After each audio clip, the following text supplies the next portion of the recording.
Story number 96, the fastest thing in the world, संसार में सबसे तेज़ चीज़। तो ये हमारी आज की स्टोरी है जिसे हम रीड करेंगे और अपनी इंग्लिश को इम्प्रूव करेंगे। तो ज़्यादा टाइम वेस्ट ना करते हुए सीधा शुरू करते हैं आज की स्टोरी को। तो देखो हमारी स्टोरी इस तरह से है।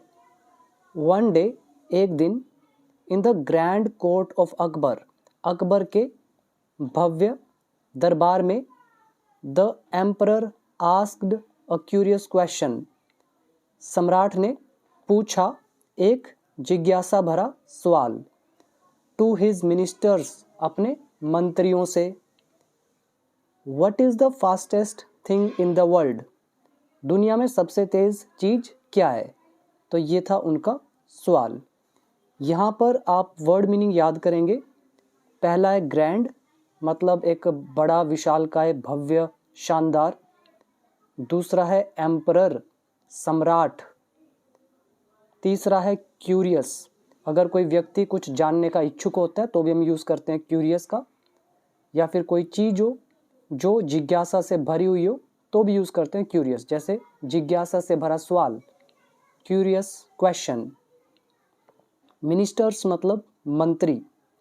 फास्टेस्ट हमारी सुपरलेटिव डिग्री है जिसका मतलब होता है सबसे तेज। सुपरलेटिव डिग्री के साथ हमेशा यूज किया जाता है द का। Next is the courtiers began, दरबारियों ने शुरू कर दिया, गिविंग डिफरेंट आंसर्स, अलग अलग जवाब देना। वन सैड, एक ने कहा, इट वॉज अ हॉर्स, यह घोड़ा था। अब उसने कहा होगा इट इज अ हॉर्स, वह घोड़ा है। हमने यूज कर दिया was because of indirect narration. तो एक ने कहा यह घोड़ा है, घोड़ा था, एज, क्योंकि, इट कुड गैल्प, यह बहुत तेज दौड़ सकता था, अक्रॉस ग्रेट डिस्टेंसेस, काफ़ी दूरी तक, इन अ शॉर्ट टाइम, थोड़े से समय में। यहाँ पर भी एक नया वर्ड आप याद करेंगे, दैट इज गैल्प। गैल्प मतलब होता है बहुत तेज़ी के साथ, मतलब फास्टेस्ट स्पीड जो होती है, तो उस स्पीड से जाना। तो ये स्पेशली हम घोड़े वगैरह के लिए यूज़ करते हैं। और कोर्टियर्स आपके हो गए दरबारी। नाउ नेक्स्ट, अनदर क्लेम्ड, दूसरे ने दावा किया, इट वॉज द विंड, कि वो हवा थी। मतलब फास्टेस्ट चीज, एक ने कहा घोड़ा है और दूसरा कह रहा है विंड, हवा थी। ये भी इनडायरेक्ट नरेशन में लिखा हुआ है। और कौन सी हवा, विच ब्लोज, जो चलती है। विच यहाँ पर हमारा रिलेटिव प्रोनाउन हुआ, विच सब्जेक्ट का भी काम करेगा, ब्लो वर्ब की फर्स्ट फॉर्म, एस लगा दिया, प्रेजेंट इंडेफिनिट। विच ब्लू क्यों नहीं लिखा, क्योंकि जब हम एक यूनिवर्सल ट्रूथ, एक साइंटिफिक फैक्ट की बात करते हैं तो हम इनडायरेक्ट नरेशन में उसका टेंस नहीं बदलते। तो विच ब्लोज ही आएगा विंड के लिए, विच ब्लू नहीं लिखना। तो दूसरे ने दावा किया कि यह हवा थी जो चलती है, स्विफ्टली, तेजी से, फ्रॉम प्लेस टू प्लेस, एक जगह से दूसरी जगह।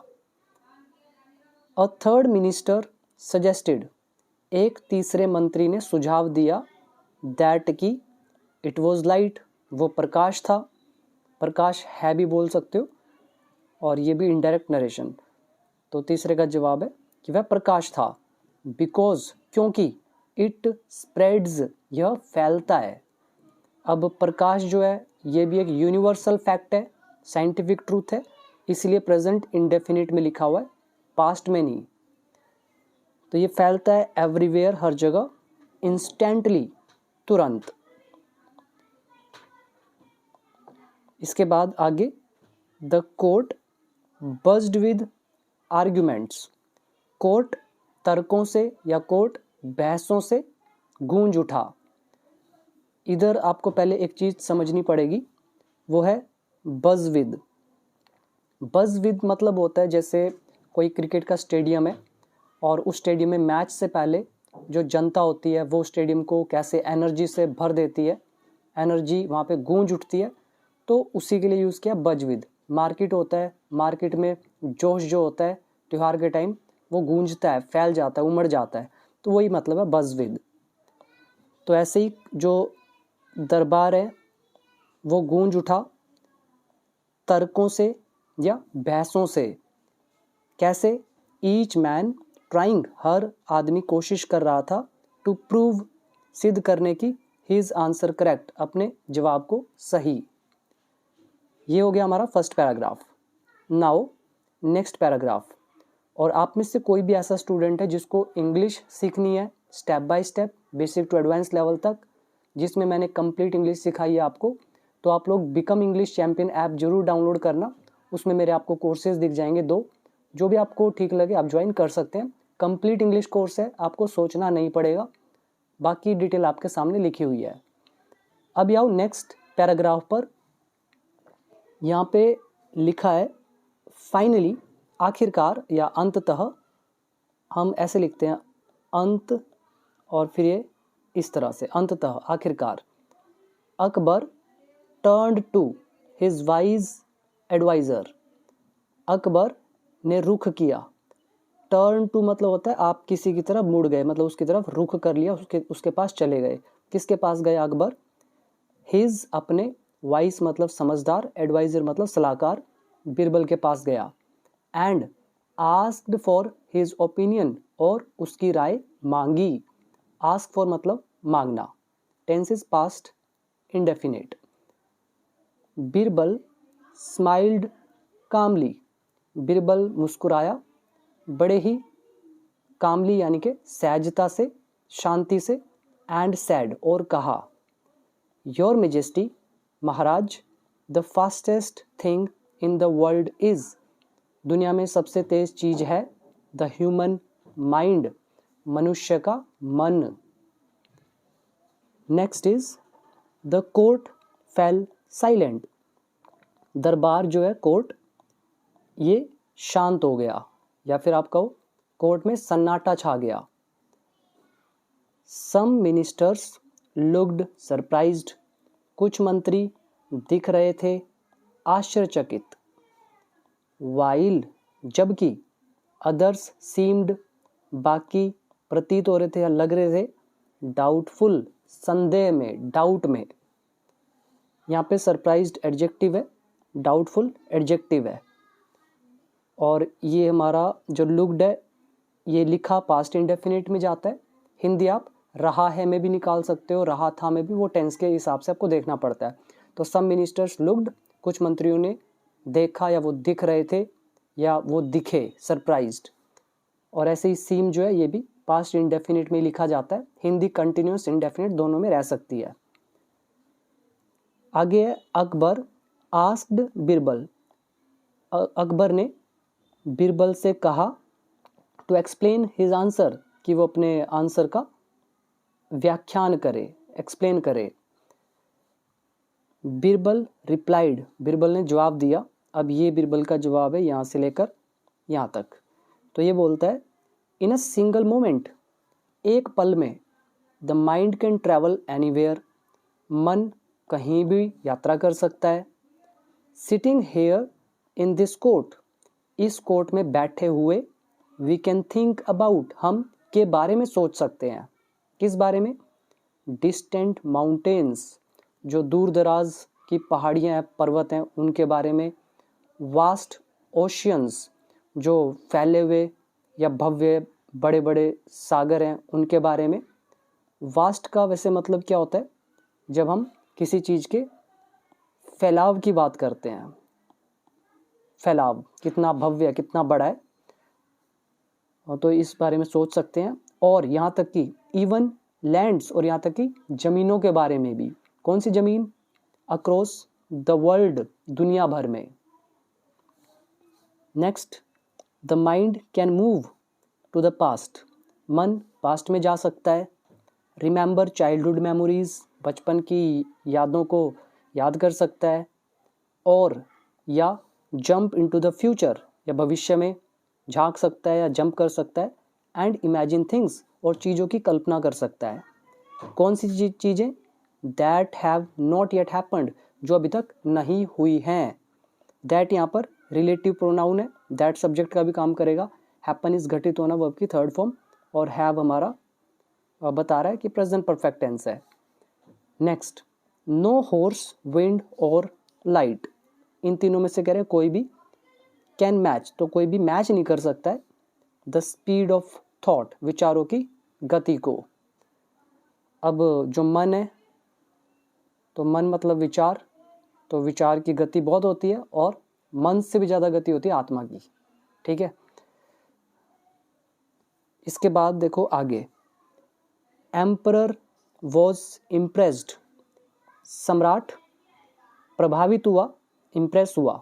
Passive voice past indefinite. एक वर्ड होता है एम्पायर, एम्पायर मतलब होता है साम्राज्य, टेरिटरी, एरिया, क्षेत्र, और एम्परर उस एम्पायर का मालिक, सम्राट, राजा। तो ये प्रभावित हुआ सम्राट किससे? बाय दिस थॉटफुल एक्सप्लेनेशन, इस विचारपूर्ण व्याख्यान से। थॉटफुल मतलब जिस पर विचार किया गया हो, एक्सप्लेनेशन इज व्याख्यान। ही अग्रीड, वह सहमत हुआ या फिर उसने सहमति जताई, टेंस है पास्ट इंडेफिनिट, तो उसने सहमति जताई दैट की नथिंग कुड ट्रैवल, कोई भी चीज़ ट्रैवल नहीं कर सकती है as quickly as the human mind, जितना कि ह्यूमन माइंड कर सकता है, मतलब ट्रैवल कर सकता है। एज क्विकली एज, ये हमारा लेसन है, एज एडजेक्टिव, एज का लेसन। और कौन सा ह्यूमन माइंड कह रहे हैं विच कैन क्रॉस टाइम, जो समय के पार जा सकता है, समय को क्रॉस कर सकता है, एंड डिस्टेंस, और दूरी को भी, इन एन इंस्टेंट, एक पल में।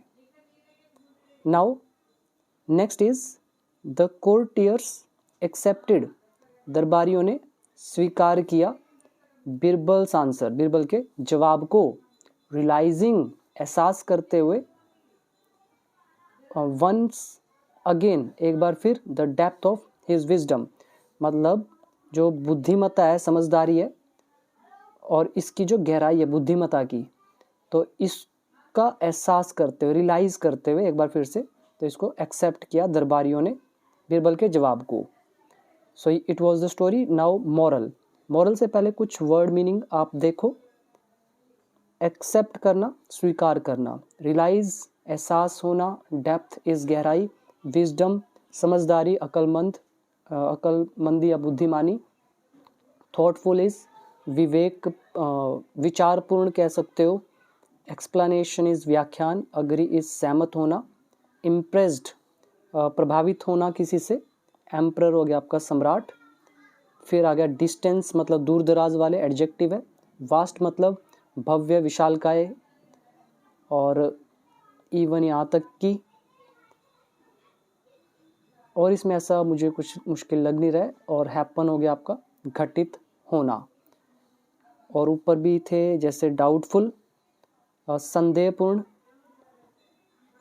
और सरप्राइज्ड आश्चर्यचकित, मेजेस्टी मतलब महाराज, टर्न्ड टू रुख करना, किसी की तरफ जाना, फिर आपका एडवाइज़र सलाहकार, ओपिनियन हो गया राय, कामली मतलब बड़े ही शांति से, सहजता से। तो अभी हम बढ़ते हैं मॉरल की तरफ। ये रहा इसका moral, the power of the human mind, जो ह्यूमन माइंड है उसकी पावर इज लिमिटलेस, वो असीम है, उसकी कोई लिमिट नहीं है, एंडलेस है, बॉटमलेस है, एंड फास्टर देन, और तेज है, किससे? एनीथिंग एल्स, किसी भी चीज़ से, इन द वर्ल्ड, संसार में। तो ये थी हमारी आज की वीडियो। बाकी जो लोग इंग्लिश में एक्सपर्ट बनना चाहते हैं उनको सबसे पहले देखो रूल्स पे काम करना चाहिए। रूल्स के बिना कुछ भी नहीं है, ना तो आपको स्पीकिंग आ सकती है, ना तो आप न्यूज़पेपर पढ़ पाएंगे, ना स्टोरीज पढ़ पाएंगे, एडिटोरियल तो वैसे भी नहीं कर पाएंगे, ना आप किसी भी कॉम्पिटिटिव एग्ज़ाम को क्रैक पाएंगे, ना आइल्स, ना पीटीई, कुछ भी नहीं कर पाएंगे। इसलिए रूल्स ही सब कुछ है। जिसको रूल्स आते हैं वो कुछ भी आराम से कर लेगा। तो जिसको भी मास्टर करने रूल्स, तो वो बिकम इंग्लिश चैंपियन ऐप जरूर डाउनलोड करना। तो आज के लिए इतना ही। Thank you so much. मिलते हैं अगली एक और इंटरेस्टिंग स्टोरी के साथ।